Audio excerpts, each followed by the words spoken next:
Arcik, selamat siang. Perkenalkan, saya Anggi Sheila Rompi. Saya biasanya dipanggil dengan Kak Sheila. Saya di sini akan menemani kalian di siang hari ini dalam acara podcast perdana dari Akper RSPG Cikini.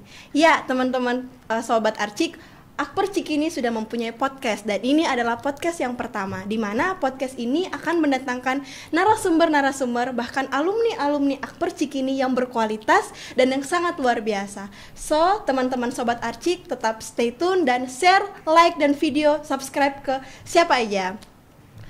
Sobat Arcik, tadi yang udah saya katakan bahwa saya tidak sendirian saja nih di sini. Saya ditemani oleh alumni yang sangat luar biasa. Di sini ada Kak Chandra. Halo Kak Chandra. Halo. Oke, Kak Chandra, kita nanti akan berbincang-bincang ya Kak ya terkait tentang Akper Cikini khususnya. Oke. Dan for your information, Sobat Arcik, Kak Chandra ini adalah salah satu petugas kesehatan yang mengabdikan dirinya di Papua Asmat dari tahun 2019 sampai 2020.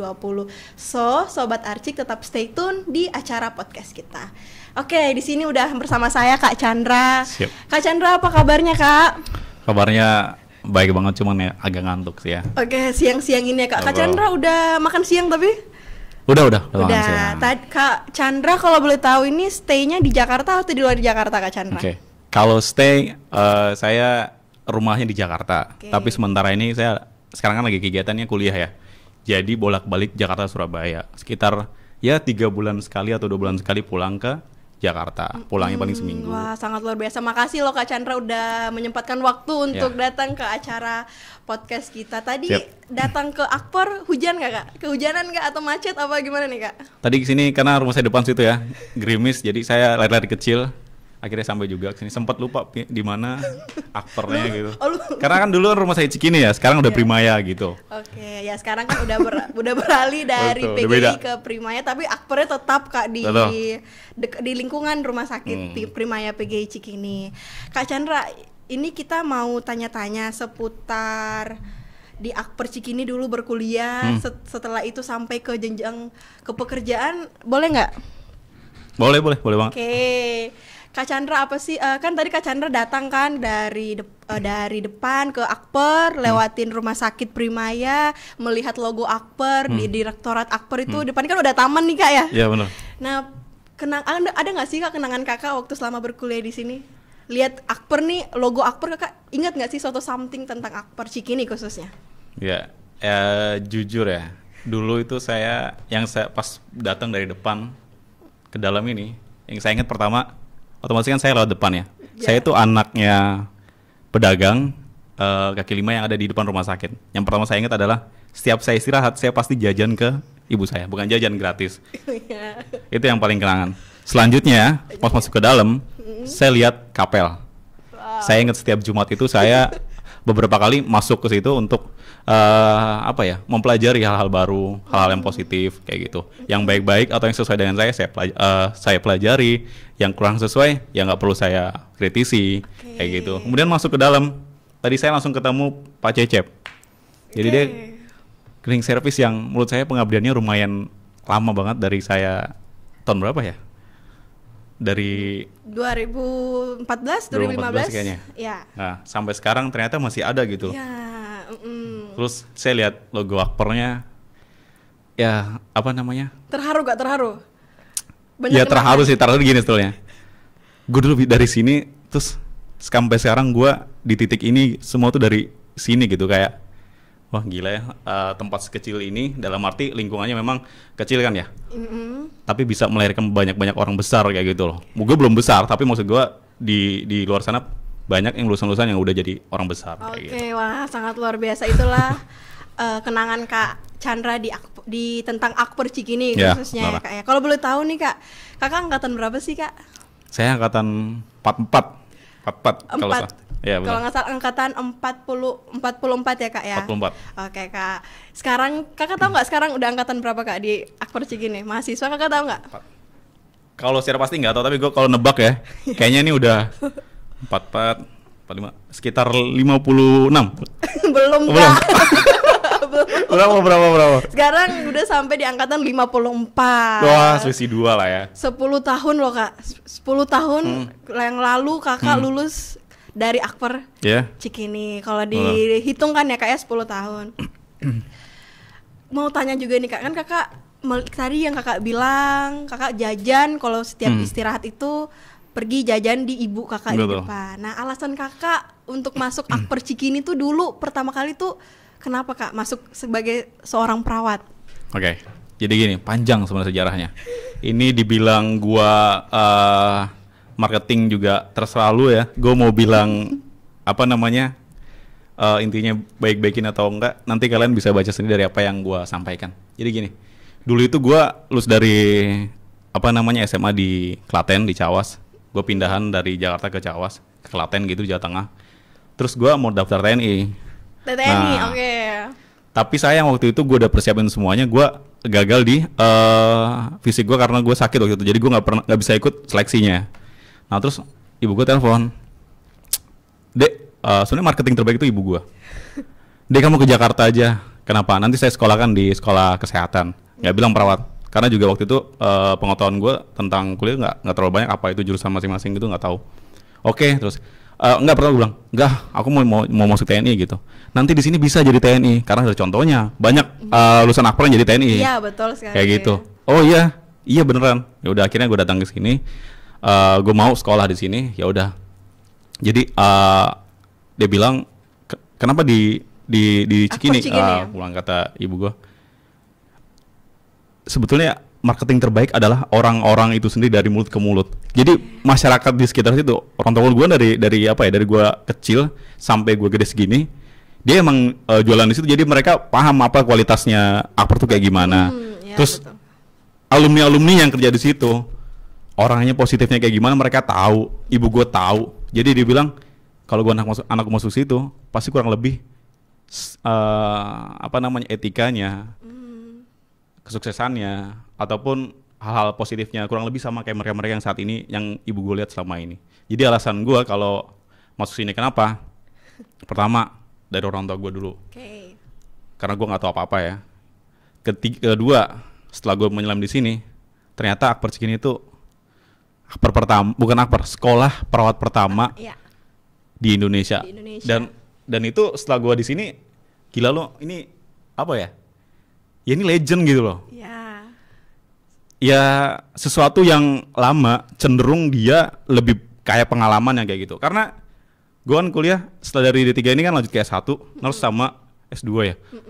Nah banyak dosen-dosen yang memang mereka masih fresh graduate atau nggak terlalu banyak pengalaman pekerjaannya. Tapi di sini apa ya, rata-rata dosen yang ada di sini mereka tuh pengalamannya luar biasa. Itu yang di akademik. Kedua, ketika lo praktek, ini kan D3 banyak prakteknya ya. Ketika lo praktek di rumah sakit Cikini, ini rumah sakit dari zaman Belanda, terus perawat-perawatnya itu, ya lo tahu sendiri lah. Mungkin kamu alumni ya? Iya, alumni, saya juga alumni Akper Cikini. Didikan mereka tuh sangat mungkin didikan tegas. Betul. Dibilang keras, iya juga. Jadi dia bisa bantu juga menjawab pertanyaan gua, pertanyaannya dia. Jadi emang dari segi akademik di sivitasnya sama di ruangan prakteknya, wah itu benar-benar menurut gue apa ya, banyak banget hal-hal yang mereka kasih lebih gitu loh. Mungkin apalagi rumah sakit swasta ya, soft skill dalam memberikan dia asuhan keperawatan. Bukan berarti rumah sakit yang non swasta Enggak juga ya. Maksud gue di swasta tuh biasanya lebih tonjolan lebih ke hospitalisasinya, dia bagaimana cara melayani orang, komunikasi yang baik. Di sini gue dapet banyak banget sih. Di Cikini ya Kak ya. Wah. Itu alasan setelah gue kuliah di Cikini. Kuliah di Cikini. Tapi apa masuk Cikini, jujur gue nggak tahu. Tapi ya itu tadi, karena orang tua gue bilang semuanya baik, dan setelah di sini ternyata emang bener-bener ya terbukti. Terlahirlah Kakak dimulai dari awal dari Akper Cikini. Ya betul. Dia. Kita agak throwback kembali waktu masa kuliah boleh ya Kak ya? Boleh banget. Mengingat waktu kuliah itu Kakak pernah ikut organisasi? Oke, kuliah dulu gue sebetulnya gue di apa ya, direkomendasi sama teman-teman. Gue nggak tahu nih, teman-teman gue nonton mungkin bilang bohong ya. Seingat gue ya. Jadi teman-teman gue cowok tuh cuma bertujuh ya. Jadi cowok tuh biasa diandelin. Udah lo aja yang jadi anggota senat gitu. Tapi jujur gue nggak pede karena ya gue orang minoritas.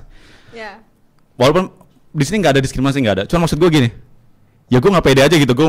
Gue jadi ketua di antara mayoritas gitu loh. Jadi gue pasti banyak hal yang nggak paham dan gue pasti banyak hal-hal yang apa ya kurang kuasai lah. Jadi kalau masalah pengalaman organisasi gue waktu itu cuma menjadi wakil senat. Wakil ketua senat. Ya, itu aja udah. Program-program yang kakak masih ingat dulu yang membekas, yang kenangannya itu masih kakak ingat sampai saat ini tuh apa? Di Akper Cikini. Oke, jadi dulu kita jujur terbatas banget untuk kegiatan karena memang kita padat banget sama namanya Akpor ya. Kegiatan praktik itu padat banget. Ya, padat apalagi udah di semester akhir ya kak ya. Nah, benar. Jadi waktu itu yang gue paling ingat adalah kita punya program, kita tuh pengen bawa Akper Cikini tuh, nama Akper Cikini nggak sekedar di rumah sakit tapi di instansi di Akper lain, mereka supaya tahu melalui olahraga. Jadi dulu tuh kita punya tim futsal, kita sampai sewa pelatih futsal lewat program-program kita sempat swadaya. Sempat apa ya, intinya kita punya program Akper melalui olahraganya bisa mempromosikan bahwa Akper Cikini tuh punya apa ya, punya ekskul, betul. Ya, lomba-lomba per institusi gitu, betul. Maksudnya kakak ya, antar kampus Akbar, betul. Gitu ya. Dan yang itu, juara gak, Kak? Nah, yang paling gue ingat dulu sempat kita udah booking bis di sini di rumah saya Cikini, tapi ternyata bisnya dipakai semua dan memang jadwalnya itu memang miss. Akhirnya kita pakai mobil Akbar. Mobil Akbar tuh mereknya dulu Kijang apa ya? Kijang warna biru pokoknya. Wah, itu kita bertim futsal berdelapan sama ofisialnya 12 orang itu naik dalam satu mobil. Kebayang nggak kayak gimana? Ya sempitnya gitu ya. Tuh. Terus jarak pertandingannya tuh ada di Jakarta Timur di Ciracas, di Gor Ciracas. Jauh banget. Durasinya itu berapa lama perjalanan? Sekitar 1 jam lebih. Pas kita sampai sana, otomatis yang kita udah persiapin kita kecapean. Iya, capean. Dehidrasi, mabuk, pusing, mual muntah. Akhirnya ya mohon maaf belum dapat juara waktu itu kayak gitu. Tapi kan itu paling berkesan sih. Melalui program itu kan sekarang tuh dari program itu sampai sekarang masih ada loh Kak program itu. Bahwa kita ada lomba-lomba untuk di lomba antar kampus. Itu yang kemarin Arcik Fest. Oh gitu? Iya, kemarin kita sempat adakan Arcik Fest juga, itu yang 50 tahun berkarya Akbar. Terus kalau untuk olahraga kita memang ada lomba olahraga dalam setiap angkatan. Antar angkatan? Antara angkatan nih. Orang tuh biasanya bilang zaman kuliah itu lebih enak daripada zaman kerja, bener gak sih Kak? Zaman kuliah lebih enak daripada zaman kerja. Ingat masa-masa kuliah itu lebih enak daripada masa-masa kerja. Itu mitos atau fakta Kak? Kalau pengalaman pribadi ya? Iya, pengalaman pribadi Kakak. Kalau dilema sebetulnya. 50-50 sih menurut gue. Gue masih seimbang, tapi gue cenderung lebih enak ke kerja. Nah, kenapa? Ketika lo praktik di sini lo sama aja kayak kerja karena kita udah dianggap seperti profesional kayak gitu. Tapi sayangnya kita nggak dikasih uang. Itu nggak enaknya kalau emang prakteknya ya. Tapi kalau di dalam segi santainya atau kayak punya banyak teman yang banyak mainnya, otomatis ya lebih enak pas di kuliah lah. Karena gue masih bisa jalan sama teman-teman tanpa mikirin budget atau apa cuti dan lain-lain. Jadi kalau gue pikir sih ada plus minusnya. Ada tetap plus minusnya.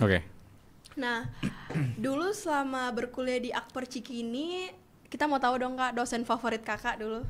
Siapa sih di Akper Cikini? Dosen favoritnya Kak Chandra. Sebetulnya ini pilihan paling susah. Favorit itu menurut gue ya semua apa ya? Dosen? Favorit itu dalam arti berkualitas ya. Semua dosen di sini berkualitas.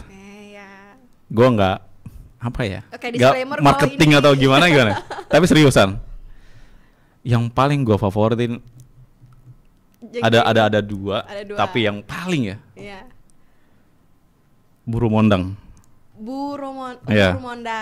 Mungkin nggak tau, udah mungkin kamu udah nggak ya? Udah, kalau di saya udah nggak sih Kak. Udah nggak ada. Di saya udah nggak, tapi memiliki komitmennya tinggi. Etikanya itu di apa ya, sangat dikedepankan dalam beretika. Kemudian ketegasannya maupun kedisiplinannya dia benar-benar bisa jadi contoh gitu. Jadi dia nggak cuma ngomong ya, tapi dibuktiin gitu loh. Dilakuin ya Buru Mondang. Itu ciri khasnya Buru Mondang ya Kak. Betul. Di depan mungkin teman-teman pada takut sama dia. Mungkin bisa tanya angkatan-angkatan Nggak tahu deh di sini teknik-tekniknya yang masih muda-muda pernah dapat beliau atau enggak ya. Dia ngajar itu apa ya? Semua tuh hening, takut. Diem, takut ya. Betul. Nggak ada yang berani apa ya? Ke toilet berani nggak? Berani sih tetap. Tapi paling di komentar gini, kamu tadi ngapain aja kayak gitu. Ditanya secara detail gitu. Betul. Ibaratnya orang segan banget lah kalau mau lagi kuliah betul permisi. Nah, jadi menurut gua gue jadi lupa tuh. Jadi gini. Menurut gue dia orang yang bisa dijadikan role model. Kan banyak orang ngomong doang tapi dia nggak bisa tunjukin actionnya kayak gitu. Dan ketika dia tegas kayak gitu di saat kuliah, di luar kuliah, setelah keluar dari ruang kelas, dia udah kayak ibu biasa, bahkan seperti ibu-ibu pada umumnya. Itu yang gue salut sama dia. Dia bisa menempatkan diri saat menjadi dosen, kemudian saat menjadi ibu kayak gitu. Itu yang gue salutin sih. Berarti memang kedisiplinannya juga, profesionalnya juga dari Ibu Kemondang. Kalau Pak Ayub? Pak Ayub itu dia kan friendly kan dulu. Betul. Di angkatan saya itu dia tuh dosen yang friendly. Kalau di angkatan kakak? Jadi gini, Bu Kemondang itu ibu saya ibaratnya. Yeah. Pak Ayub itu bapak saya. Pak Ayub itu kebapaan. Dia punya anak perempuan 2 mungkin ya. Jadi kesabarannya dia dalam membimbing mahasiswa, di PA saya juga. Jadi Bapak Ayub itu ya dia orang yang sabar menurut saya, sportif banget. Kemudian dia pendengar yang baik. Dia memberikan solusi yang baik juga ketika saya ada masalah. Dia menjadi bapak yang bisa menjaga rahasia, apapun aib saya, apapun hal-hal yang mungkin orang lain nggak tahu, saya share sama dia. Dia bisa kasih solusi dan dia bisa kasih motivasi, dan bisa jaga itu semua. Itu yang saya kagumi dari Pak Ayub ya. Betul. Kak ya. Nah terlepas dari itu selama kakak Chandra ini berkuliah di Akper kan diterapkan soft skill ya Kak ya. Betul. Itu ada dampaknya nggak sih Kak dalam dunia pekerjaan? Karena kan semester ini kan udah masuk semester genap ya Kak ya. Semester 6 kan dalam mempersiapkan diri penyusunan KTI dan masuk ke dunia pekerjaan. Dikit lagi kan itu Kak mau keluar tuh langsung selesai dari Akper dan mau mencari pekerjaan. Soft skill yang kakak dapatkan di Akper. Soft skill tuh banyak ya. Tapi coba mungkin lu bisa spesifikin salah satu beberapa gitu. Kejujuran, terus kedisiplinan yang dari Akper yang terapkan, terus komunikasi seperti itu Kak. Oke. Jadi itu mungkin umum ya. Jadi gue mungkin lebih bantu spesifik ke ini aja. Jadi di sini dulu ada pelajaran pastoral. Yang nggak semua. Gue kuliah di kampus swasta, S1 di kampus swasta, S2 di negeri. Nah di 2 kampus itu dan di di strata S1-nya mereka nggak punya mata kuliah yang mirip pastoral. Jadi pastoral mungkin gue nggak tahu salah apa gimana, gue jelasin pastoral itu kayak dia datengin orang sakit, kemudian kita dengerin apa masalahnya, keluhnya ya. Betul, nggak secara penyakitnya aja, tapi mungkin ada di hal-hal lain yang perlu diceritain. Gitu bener nggak ya? Iya betul sekali ya. Ibaratnya kayak sharing gitu, tapi lebih ke pendekatan batinnya dia. Nah di situ yang menurut gue soft skill yang sangat membantu kita ketika kita bekerja nanti. Itu nggak lebih untuk orang sakit aja. Kita bisa komunikasi lebih baik kepada mungkin HRD atau mungkin keluarga.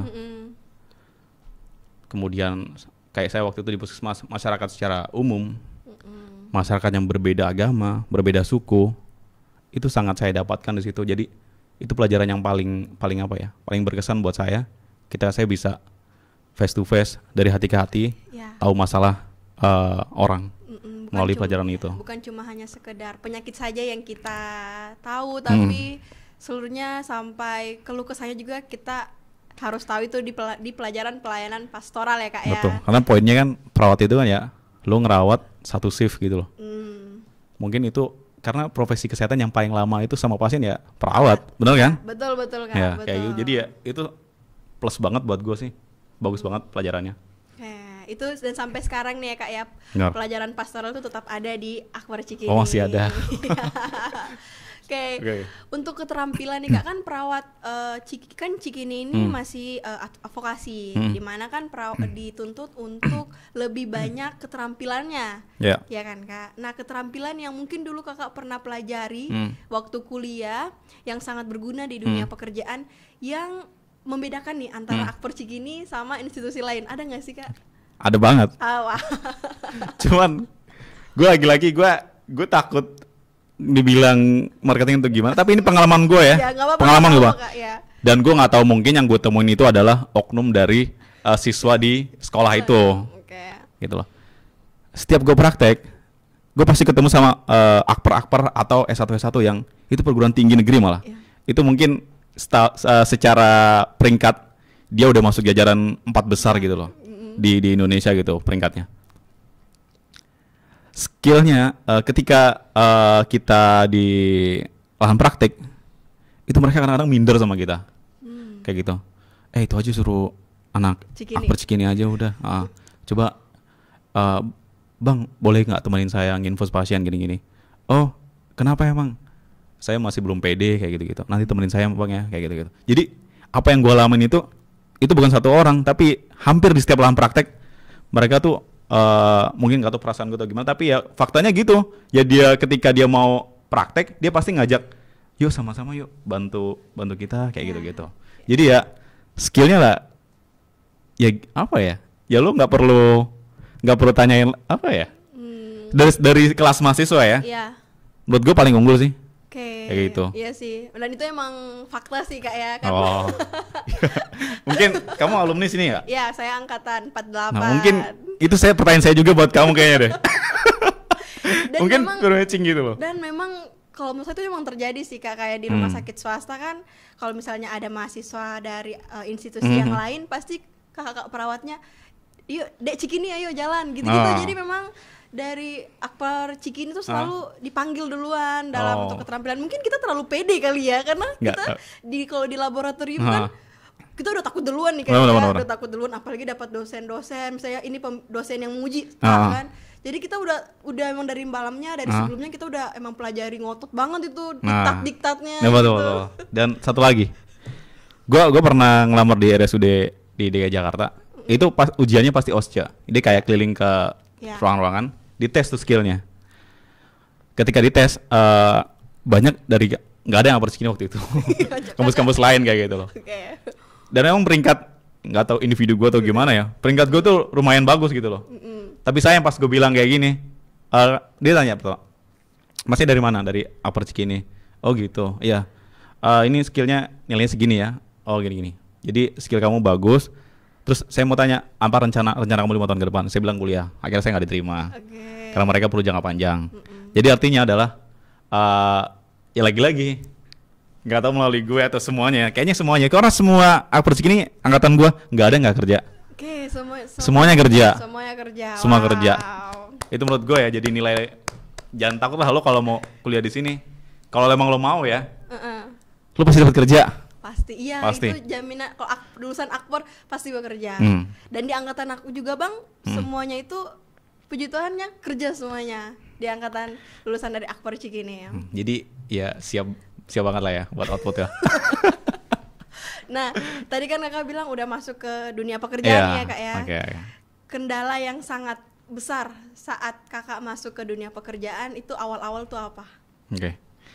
Jadi kendala yang paling terbesar itu menurut saya itu lebih ke persaingan di apa ya. Jadi kadang-kadang memang ketika kita kuliah, kita tuh nggak dapat yang namanya atmosfer dunia pekerjaan, itu nggak dapat. Kita yang dapat cuma atmosfer kita praktek sebagai mahasiswa. Nah, ketika kita di dunia pekerjaan, kita dihadapi dengan masalah fitnah, masalah omongan-omongan di belakang sana. Itu yang kendala terbesar bagi saya. Karena ketika skill kita bagus, ketika kita semuanya bagus, apapun yang kita pelajari di Akper itu bagus. Tapi ketika kita nggak pandai dalam mensiasati semua hal itu, kita akan buruk di mata orang banyak. Nah, itu jadi kendala terbesar. Dan tapi syukurnya ya lagi-lagi ya gue setiap dijelek-jelekin orang, gue selalu deketin lagi pakai apa ya, dari hati ke hati. Karena Ya di sini motonya apa sih sekarang? Melayani Dengan sentuhan kasih. Iya. Oh berarti masih sama ya kayaknya. melayani dengan kasih. Oh melayani kasih. Ya. Ya jadi ya itu dia. Lu benci gua, ya gua buktiin kalau gua bisa kasih lo, bisa tunjukin kalau gua tuh nggak seperti apa yang lo omongin, dan terbukti emang. Jadi menurut gua itu kendala yang terbesar adalah ketika lo di dunia kerja itu banyak omongan-omongan ataupun pressure dari Pressure. dari mana-mana, yang itu nggak lo dapetin di dunia kuliah lo, dan itu menjadi kendala terbesar.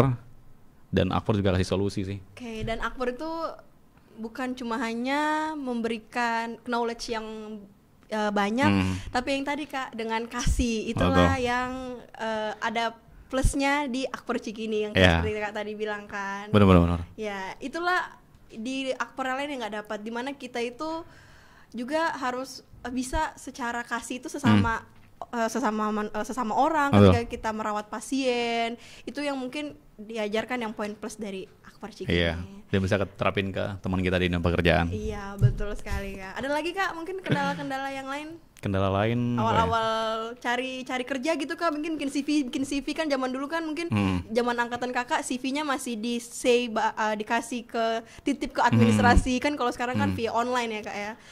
Gitu. Kalau secara seleksi berkas, kalau menurut saya Akbar tuh menurut saya nggak banyak kendala ya ketika saya bawa nama Akbar SPJ itu masuk pasti lolos. Di skill juga lolos juga ya. Kendalanya apa ya? Paling kendalanya ya kalau nggak profesional, misalkan gini ya, dari mana nih Akbar ini? Oh ya saya nggak tahu dalam zaman sekarang masih rasis apa enggak ya. Wah ini banyak orang ininya, orang Nasraninya, jadi di sini kan berbasis Islam, dah jangan mungkin gitu ya rata-rata, karena memang gitu. Paling kendalanya misalkan ya kayak gitu tadi maksud saya. Oke ya, tapi memang kalau lulusan dari Akbar Cikini kendalanya nggak terlalu bermakna lah. Kendalanya tidak, berarti memang harus dari Akbar Cikini gitu ya Kak ya. Tadi kan di awal saya kasih tahu kalau misalnya Kakak kan terpilih sebagai tenaga perawat yang ke Papua itu loh Kak, dari program pemerintah Indonesia Sehat. Itu bagaimana Kak bisa sampai ke posisi itu, sampai Kakak mau mengabdi di Papua, di Asmat lagi? Oke. Jadi saya setelah lulus, saya belum punya STR waktu itu karena memang proses lama. Saya kerja di Kemenkes di bagian call centernya, di bagian 119, di bagian kegawat daruratan. Jadi setiap orang di Indonesia yang telepon 119 itu pasti yang ngangkat kemungkinan saya. Dan di situ saya pandu untuk bagaimana BHD, bagaimana memberikan ambulan, bagaimana cara menyelamatkan pasien. Itu pertama. Saat itu saya belum punya STR, dan akhirnya saya punya STR. Terus ada loker di depan gedung Kemenkes itu secara print out di Mading. Indonesia memanggil tenaga kesehatan untuk ditempatkan di seluruh Indonesia. Waktu itu saya nggak tahu di Papua atau di mana. Jadi dari situ, terus saya tanya, ini program apa sih teman-teman? Itu loh yang dikirim ke pelosok kayak gitu. Daerah, ya, Oh ngapain? Ya lo kerja di sana, pengabdian di sana. Berapa lama? 2 tahun. Wah kayaknya yang saya dalam pikiran saya tuh, wah keren nih, Papua ada nggak? Saya langsung naik kayak gitu. Kan jujur di rumah saya Cikini itu pasiennya rata-rata waktu itu banyak orang Papua. Dan saya nggak tahu kenapa saya tertarik sekali untuk kayak ketika saya pilih-pilih, maksudnya ketika saya melayani dari masyarakat timur sana yang ada di sini ya, kebetulan memang mereka sangat senang kita layani kayak gitu. Entah apa yang berbeda dari kita. Jadi saya sangat tertarik dengan Papua. Akhirnya saya tertarik untuk daftar itu, dan katanya gini, daftar aja coba. Lo belum tentu lolos kok kalau gitu. Karena gue nanya sama teman gue, karena gue udah daftar juga tapi masih dicadangkan. Oh gitu, iya itu ribuan yang daftar. Oh ya udahlah, saya coba daftar. Akhirnya dipanggil untuk seleksi intinya. Seleksi akhirnya lulus. Habis itu langsung psikotes dan lain-lain, tes kesehatan, lulus semua. Ya udah akhirnya penempatan langsung ke Papua? Belum. Belum. Dipanggil, Anda berhak mengikuti penugasan khusus Nusantara Sehat. Dipanggil lah. Saya dilema waktu itu. Saya tanya sama ibu saya, Bu, saya mau, ibu sama bapak saya, Bu saya mau ikut program ini 2 tahun. Ini program apa? Saya jelasin bla bla bla. Saya langsung bilang, padahal waktu itu belum ada penempatannya. Saya ditempatkan di Papua, Bu. Kayak gitu. Ngapain kamu di sana? Gitu. Kamu loh kerja udah enak di kantor, di Kementerian Kesehatan lagi. Apa yang kamu mau cari? Gaji di sini cukup. Pengalaman di sini jauh lebih kaya, pengalaman. dari alat-alat di sini jauh lebih maju. Ya. Artinya apa? Ya kamu akan lebih progresnya lebih cepat kalau kamu mau memperkaya ilmu dan pengetahuan kamu di kota besar tuh jauh lebih maju kayak gitu loh dalam hal itu. Memang gak dipungkiri. Tapi saya bilang saya belum pernah merantau, Bu. Dan saya pengen merasakan pengalaman hidup yang bukan itu yang saya cari, saya bilang gitu. Yang saya cari adalah pengalaman hidup yang lebih berarti kayak gitu. Akhirnya orang tua saya bilang kalau emang itu yang terbaik, ya udah coba aja walaupun dia berat kayak gitu loh. Ya udah akhirnya saya berangkat pendidikan 1 bulan. Pendidikan 1 bulan baru di akhir pendidikan itu baru ada pengumuman penempatan di mana-mana. Ternyata apa yang saya ucapkan itu menjadi doa gitu loh. Dan benar terjadi. Jadi saya langsung dari Sabang sampai Merauke disebutkan penempatan ini di Sumatera Utara ini penempatan ini. Saya kok nggak dipanggil, karena paling timur paling belakang disebut. Penempatan Asmat Papua, Chandra Rahmadi, wah semua pada tepuk tangan. Saya nggak tahu, kok tepuk tangan gitu, kenapa gitu loh. Ternyata bagi mereka itulah tempat yang paling ekstrim. Banyak juga yang pengen di sana, tapi emang nggak bisa, belum kepilih di sana. Jadi mereka kayak kasih, wah gila, lu di tempat di sana tuh, wah gila deh pokoknya itu tempat paling terpencil dari antara penempatan teman-teman saya saat itu 315 orang. Jadi saya waktu itu diapresiasi satu angkatan saya. Mereka kayak semangat men gitu loh. Lo bisa di sana kok. Ya, padahal mereka nggak tahu ya kalau misalnya Kak Chandra ini udah sering berkomunikasi, udah sering merawat pasien-pasien Papua yang ada di Cikini padahal. Dan akhirnya sampai sana, ya kurang lebih saya bisa ngomong logatnya gitu loh. Mau bikin apa gitu. Oh, mama sakit bagaimana? Oh, otak sakit dibilang kayak gitu. Saya sudah paham di sini. Ya karena mereka saya sering ketemu di sini kayak gitu. Dan itu yang nilai plus juga kayak gitu. Jadi itu kalau ditanya bagaimana bisa masuk Nusantara Sehat, ya tadi itu prosesnya. Dan itu akhirnya melihat dari mading ya Kak. Betul. Dari mading terus ya ada seleksi ya udah diwawancara apa motivasi kamu, terus apa pengalaman kamu. Dan satu wawancara juga saya ditanya, gimana kamu kalau misalnya di tempat di Papua? Gak ada kendala, Bu. Saya siap gitu. Kamu agamanya apa? Islam. Di sana banyak yang non Islam. Wah, saya dulu di Akbar Cikini cuman berdua yang Islam, Bu. Oh gitu, iya. Ada masalah? Gak ada, Bu. Malah saya jadi belajar banyak tentang perbedaan. Karena selama ini saya hidup di mayoritas, Bu. Dan saya di minoritas. Oh ternyata begini. Oh begini rasanya. Dan bener dong saya di Papua. Saya di puskesmas itu cuman dalam satu kampung itu yang Muslim tuh cuman ada 7 orang. Oke, termasuk Kak Chandra. Iya, coba bayangin. Jadi udah bukan jadi kendala. Karena saya sudah banyak ambil pelajaran di sini kayak gitu loh. Pelajaran di Akbar Cikini. Iya. Iya Kak ya. Di Asmat ya Kak ya, betul ya? Di Asmat Bapak. Mungkin kamu ingat zamannya Gizi Buruk. Mungkin nggak tahu deh kamu masih ingat apa? Zaldi yang anak PTN di daerah Depok. Ngasih kartu kuning. Mungkin ingat nggak? Ada pokoknya jadi ada ketua BM, senat gitu BM. Dia ngasih kartu kuning ke pas lagi pemaparan gitu. Dia kasih kartu kuning karena dianggap pemerintah nggak becus dalam menangani kasus gizi buruk di Asmat Papua. Berselang 3 bulan kemudian baru saya dikirim ke sana. Kayak gitu, dan itu kerasa banget memang. Dan apa yang saya rasain di sana, menurut saya pemerintah tuh udah maksimal banget. Saya bukan pro pemerintah atau bagaimana, tapi saya memang ngerasain sendiri. Kamu nggak akan tahu ketika kamu nggak ada di sana. Jadi pas saya di sana, saya ngerasain banget bagaimana pemerintah support banget. Tapi memang masalahnya adalah kompleks banget. Mau pemerintah sebesar apapun effortnya, ini butuh lintas sektor intinya. Nggak cuma perawat, nggak cuma apa-apa. Banyak yang harus ini juga ya, bukan cuma karena kesehatan aja orang-orang kesehatan, tapi banyak yang harus ikut berkecimpung di dalam dunia di Asmat itu. Betul. Pengalaman yang menyenangkan, yang mengesankan, yang bahkan teringat sampai saat ini Kak, waktu penempatan di sana. Iya, penempatan di sana. Dari sana ini lebih ke yang paling ya. Jadi saya tuh banyak belajar tentang hidup ya. Ketika saya di sana nggak ada listrik, nggak ada sinyal internet, nggak ada air bersih, tidak ada rumah ibadah, apalagi ya, tidak ada kendaraan, betul-betul terisolir. Saya bertahan di sana. Saya jadi lebih paham arti ya, apa makna kehidupan yang sebetulnya. Kita jadi lebih dekat sama pencipta kita. kita jadi lebih tulus dalam melayani. Karena di sana saya 24 jam melayani. Setiap masyarakat datang ketuk pintu saya. Di sana saya dipanggil paman. Paman itu Pak Mantri. Pak Man. Oke. Atau perawat laki-laki. Oke, ya. Kayak gitu. Mungkin sekarang udah nggak relevan namanya, tapi di sana dipanggilnya begitu. Paman, saya mau berobat. Aduh bapak, ini sudah jam berapa? Sudah jam 1 malam. Jangan sampai jam 1 malam gitu Iya. ya. Terus Wow. saya negatif thinking loh. Kenapa kamu tidak datang tadi jam Sore, siang gitu, atau mungkin siang. puskesmas buka? Dia bilang, saya jauh-jauh dari gunung paman. Saya baru sampai ke sini tadi, saya kehabisan minyak. Jadi perahu saya terombang-ambing di sungai. Dan itu saya ikut arus baru sampai puskesmas ini. Dari situ saya langsung merasa Wow. terharu banget gitu loh. Perjuangan. Itu yang paling berkesan adalah ya saya bisa melayani masyarakat yang betul-betul membutuhkan bantuan. Dan kedua dari situ saya bisa bawa Asmat itu ke hal yang lebih luas. Seperti saya waktu itu, orang tua saya sering nanya, gimana kabar kamu? Di sana ada telepon waktu itu. Telepon 1 menit itu 10.000. 1 menit 10.000 kan? 10.000. Saya nggak bisa nelfon lama-lama.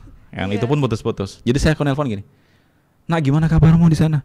Ya bu, saya sehat semua, alhamdulillah, nggak ada kendala, nggak kenal Maria. Pokoknya saya sehat bu, nggak usah khawatir. Udah. Akhirnya saya rugi banyak kan nelfon itu. Daripada saya begini, mendingan saya bikin video. Jadi saya buat video kesehatan saya. Tujuannya adalah supaya orang tua saya lebih tenang. Akhirnya saya buat video, terus saya beli flash disknya saya kirim ke kabupaten ketika saya ngerujuk pasien. Di kabupaten baru saya kirim ke pos, sampainya 1 bulan kemudian. Baru orang tua saya nonton tuh. Yeah. Oh ternyata di sana kayak gini. Kakak saya iseng-iseng upload. Ternyata Viral. banyak yang suka. Oke, banyak yang suka. Ya. Saya viral nggak tahu deh. Terus banyak yang suka, akhirnya sampai stasiun TV swasta ada sempat itu hubungin saya, Mas boleh videonya saya tayangkan di stasiun TV saya? Oh boleh banget mbak. Memang saya malah bersyukur. Artinya bukan saya saja yang tahu tentang penderitaan mereka, Ya. tapi satu Indonesia akan tahu kayak gitu loh. Indonesia tahu. Dan benar, akhirnya ditayangin dan itu bikin kita terharu satu puskesmas gitu loh. Wah gila, ternyata kamu bisa mengekspos mereka dalam segi supaya pemerintah juga lebih tahu, masyarakat luas juga lebih tahu tentang masyarakat tangga tuh kayak gini. Mereka tuh masih butuh tenaga kesehatan, dokter spesialis kayak gitu. Jadi itu yang paling berkesan dari hal sepele seperti itu. Saya bisa memberikan dampak yang luas ke media, ke masyarakat. Jadi mereka lebih tahu. Kayak gitu. Luar biasa pengabdian Kak Chandra ya di tempat yang jauh, apalagi di Papua, yang mana Papua itu kan dulu itu isunya banyak ya Kak ya, tentang ancaman-ancaman dan lain sebagainya. Betul. Sampai sekarang pun masih ada. Iya. Nah, saran Kakak untuk mungkin persiapan mahasiswa supaya kelak seperti Kakak mendapatkan program pemerintah seperti itu apa sih Kak, supaya ke adik-adik mahasiswa kita ini, apalagi kan mereka ini kebanyakan kan dari Jabodetabek ya Kak ya. Mereka itu kalau ditugaskan ke daerah, balik ke Papua atau apa, lewat Kak Chandra mungkin bisa kasih solusi ke mereka bagaimana sih persiapannya. Jadi kalau saya nggak tahu ya, ini mereka banyak berminat untuk ke daerah lagi atau enggak. Karena angkatan saya yang dari Jakarta itu 316 orang, yang dari Jakarta itu cuma 3 orang. Jadi saya nggak tahu di Akpers ini passionnya ada yang main ke sana apa enggak. Tapi kalaupun ada, yang pertama yang perlu kalian persiapkan, semua yang kalian pelajarin diktat-diktat, kalian bawa semua ke sana. Itu sangat bermanfaat banget. Kedua, karena di sana kan nggak ada internet ya. Jadi apa yang lo pelajarin di sini dari diktat-diktat itu, dari semua bahan ajar itu, lo bawa aja ke sana, nanti lo baca, pasti itu sangat bermanfaat. Kedua, takut. Takut sih pasti ada ya. Berarti Kak Chandra dulu sempet takut nih ke sana. Takutnya kenapa? Tapi ketakutan itu nggak jadi penghalang, cuman rasa takut pasti ada. Oke. Nggak jadi penghalang, jadi ke sana. Karena saya yakin, gimana kita pakai baju putih-putih, kita datang menyampaikan bahwa kita adalah tenaga kesehatan. Insya Allah itu semua akan aman, baik-baik aja. Walaupun memang pada faktanya banyak tenaga kesehatan yang sampai dibunuh, sampai dicederai. Saya nggak tahu bagaimana kronologinya, tapi itu pasti ada pemicu lainnya sebelum itu terjadi. Entah mungkin dari pegawai puskesmas lainnya yang memang kurang komunikasi kurang bagus, atau memang ada masyarakat sekitar yang memprovokasi, atau bagaimana, saya nggak tahu. Makanya rasa takut itu harus ada supaya kita juga bisa mempersiapkan semuanya itu. Jadi mungkin saya harus cerita ketakutan saya waktu itu 1 Desember, karena di sana kan 1 Desember itu adalah ulang tahun KKB. Oke, KKB ya. KKB itu kelompok kriminal bersenjata atau biasa dikenal OPM. PM. Organisasi Papua Merdeka. Setiap 1 Desember itu pasti ada mereka menunjukkan eksistensinya. Ini loh kita masih ada, dengan cara apa? Bikin kacau. Jadi setiap 1 Desember yang saya persiapkan adalah saya harus ringkas semua peralatan-peralatan saya yang saya butuhkan, bahan makanan. Itu mungkin lebih tepatnya saat saya di sana ya. Nggak cocok untuk saya kasih informasi bahwa apa persiapan saat dunia kerja ya. Mungkin ya nggak banyak kalau untuk Nusantara Sehat ya, karena nanti kita dibekali kok. Tapi mungkin seleksinya, saat seleksinya ya kamu apa ya? Dokumen-dokumen terkait dokumen-dokumen mungkin. Standar sih sebetulnya semuanya. Mungkin ini pelajari psikotes, materi-materi yang memang yang dibutuhkan untuk seleksinya. Kayak misalkan Nusantara Sehat itu mereka butuh psikotes, jadi kita harus pelajari psikotes. Saat kemudian FGD, fokus group discussion, kita harus bisa cara membawa diri bagaimana diskusi. Misalnya dikasih masalah, ini ada kasus seperti ini, apa kira-kira yang akan kalian lakukan? Kita harus bisa menjadi seseorang yang solutif tanpa mendominasi. Kita harus bisa menjadi seseorang yang bisa menengahkan ketika ada perdebatan di antara tim itu. Kita harus intinya harus mempelajari apa-apa materi-materi yang memang diperlukan, karena memang ada beberapa juga yang nggak didapat dari APAR ini, seperti ya mungkin kita nggak belajar psikotes karena memang bukan bidangnya. Kita nggak belajar FGD kayak gitu-gitu, memang bukan bidangnya. Jadi itu mungkin kita harus pelajari seleksinya apa dan kita persiapkan. Tapi mental yang dibentuk kakak waktu dari Akper Cikini itu untuk ke Nusantara, program Nusantara itu terlihat atau gimana kak? Mental ya, di sini sebenarnya ditanamin itu lebih ke kasih ya. Jadi benar-benar memang itulah. Lu ngeliat orang tuh ya pakai hati lah. Ya itu tadi ketika gue capek malam-malam ada pasien datang, yang gue pikirin cuman gue pakai otak, gue pakai rasional gue. Wah lu gila, lu ngapain sih datang malam-malam? Gue kan juga perlu istirahat gitu loh. Gue kan udah capek tadi keliling kampung, lu kenapa tiba-tiba malam-malam datang gitu? Itu lo gak pakai rasional. Tapi ketika lo pakai hati, lo pakai kasih, lo tanya dulu, Pak, kenapa kok jam segini baru datang? Ada masalah apa? Jadi intinya apa ya? Ya lo lebih kasih. Mental kasih lo tuh lebih siap lah ketika melayani hal-hal kayak gitu. Jadi memang dari Akper Cikini itu memang juga yang tadi ya kak ya, menekankan kasih kepada semua orang yang kita jumpai sebagai perawat. Betul, tanpa memandang agama. Jadi kamu apa namanya? Alumni sini juga kan? Iya, saya alumni angkatan 48. 4 beda 4 tahun sama saya. Kebetulan juga saya lahir besarnya di Papua kak. Hah? Iya. Di mana kok? Saya di Timika. Oh. Saya lahir. Tunggu. Kamu Toraja? Bukan. Oh bukan. Di sana banyak orang Toraja soalnya. di sana orang Toraja, orang Medan, dan saya orang Manado. Oh. Berapa tahun di Timika? Saya tuh dari lahir kak di sana sampai SMP. SMA di mana? Saya SMA-nya di Manado, kuliah saya di Jakarta. Tunggu, gue mau tanya sama lo. Di Manado tuh ada kampus terkenal loh. Di Manado, salah satu kampus swasta. Iya. Oke. Lo tau lah pasti. Yang di daerah. Mungkin gue tanya sama lo. Bukan? Yang depannya D bukan sih? Ya? Yang kampusnya depannya D. Oh, di Manado tahu. Nah, itu yang depan D. Nah, itu. Kenapa lu nggak ke sana? Gue mau tanya sama lo. Dibalik ya.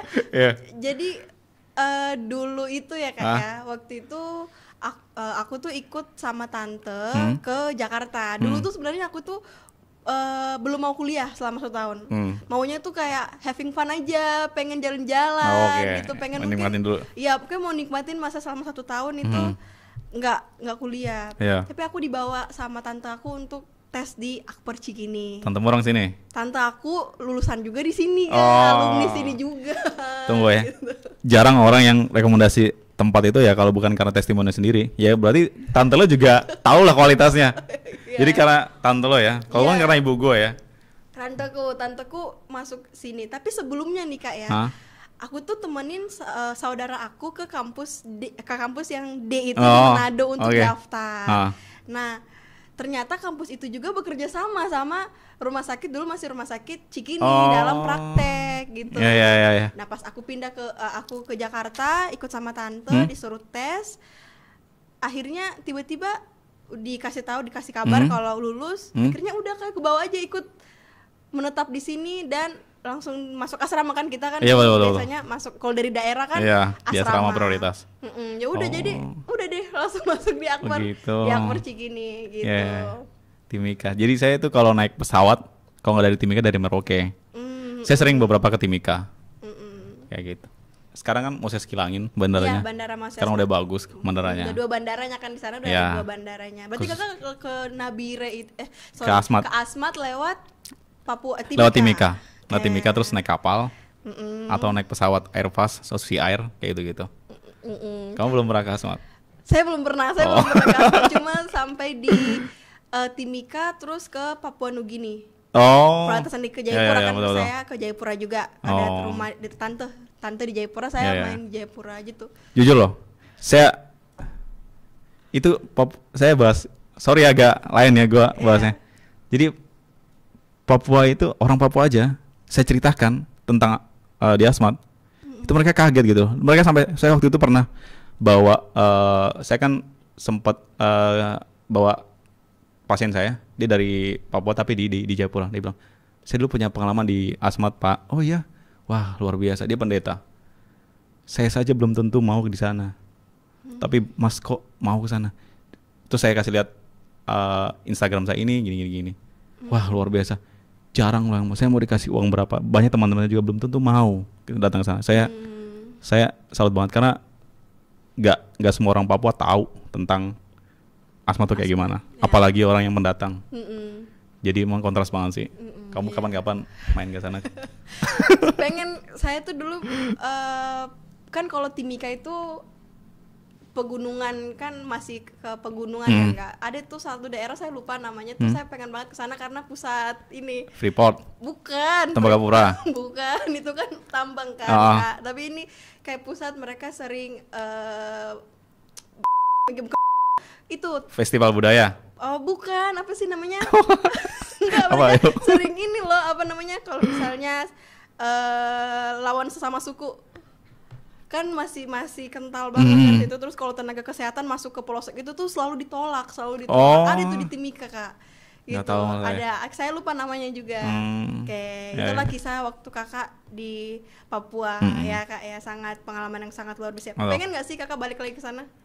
Pengen banget. Bertemu sama orang-orang di sana. Pengen nggak, banget. Kak? Kangen banget. Karena tapi sayang sekali saya sekarang kan udah beda lagi ya kondisinya. Saya sudah berkeluarga, saya sudah punya anak satu.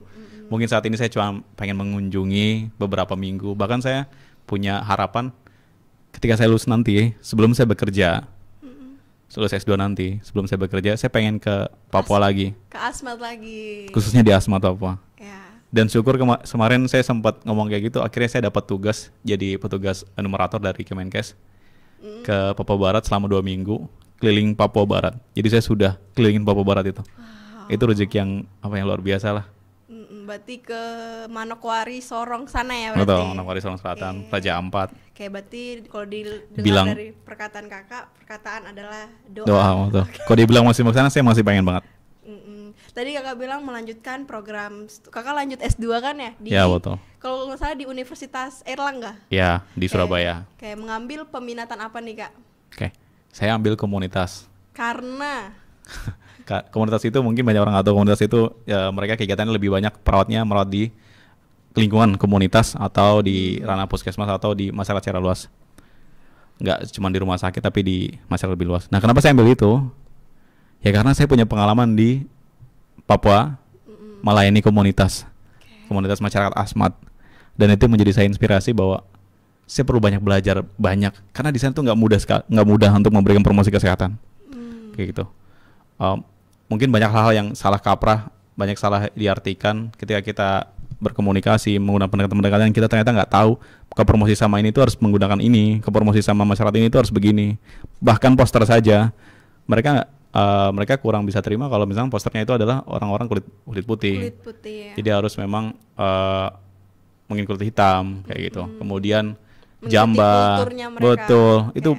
Itu banyak saya pelajari ketika saya di S2 ini. Makanya saya ambil komunitas itu ya karena saya pengen belajar banyak. Mungkin suatu saat saya bisa jadi stakeholder, bisa kasih masukan ketika ada program-program seperti ini. Ya saya bisa kasih masukan ini loh. Karena kita terus terang untuk masuk ke dalam stakeholder itu kita perlu akses juga dari segi gelar, dari segi pengalaman. Nah itu alasan saya ambil S2 komunitas supaya saya bisa kasih kontribusi juga untuk tempat yang sudah saya pernah datangi. Oke, nih Kak, tips sama triknya yang bisa Kakak bagikan ke mahasiswa itu sejak kuliah ini, saat ini kan mereka lagi menempuh kuliah D3 ya Kak ya, untuk mencapai suatu capaian itu jauh ke depan tuh seperti apa? Kayak misalnya Kakak lulus dari D3, Kakak melamar pekerjaan, melanjutkan studi, bahkan sampai ke Papua gitu. Tips triknya gitu ya? Iya, tips dan triknya. Jadi gini, siapapun kalian yang sudah di sini atau yang belum ada di sini, untuk kalian yang sudah terpaksa atau kalian memang dengan hati, itu sangat saya apresiasi. Tipsnya adalah jalani apa yang sekarang kamu jalani, syukuri, karena belum tentu banyak orang di luar sana yang pengen kuliah nggak bisa kuliah. Pertama itu, kamu harus syukuri dan kamu harus jalani. Jujur saya waktu masuk ke sini, saya masih belum dapat passion saya ingin jadi perawat, itu belum ada. Tapi ketika saya praktek, saya sudah mengalami rasanya enak. Oh ternyata seperti ini loh perawat. Perawat itu mempelajari banyak hal, itu yang saya suka. Tipsnya jalani, syukuri, kemudian pelajari sebanyak-banyaknya selama di sini. Dan jangan, ketika kamu punya rencana itu pasti nggak semulus apa yang kalian pikirkan. Jadi percaya aja akan ada waktunya yang tepat untuk kalian bisa ke arah sana. Kayak gitu. Mungkin saat itu saya nggak pengen jadi call center di 119, tapi dari situ ternyata Tuhan kasih jalan saya bahwa saya bisa akses ke Nusantara saya di Asmat Papua. Jalani, syukuri, ambil setiap potensi yang ada, siapkan diri itu. Kalian siap, ada peluang, tapi kamu nggak punya potensi, itu susah banget bersaing. Jadi itu tadi, jalani, syukuri, siapkan diri, itu aja. Oke, baiklah Kak Chandra, terima kasih sudah mau membagikan pengalaman-pengalaman yang sangat luar biasa dari semasa kuliah, bekerja sampai mengabdikan diri di Papua, khususnya di Asmat. Baik, Sobat Arcik, terima kasih semuanya sudah menonton video ini. Semoga kalian bisa mengambil positif dan insight-nya dari konten podcast kita yang baik dari video ini. Dan jangan lupa like, subscribe, dan share ke semuanya. Ayo gabung ke Akper PGI Cikini. Bisa langsung ke website kami di bawah ini atau hubungi nomor berikut ini. Bye-bye. I'm an icon, man. Ain't no girl about a 10. I should fuck her in a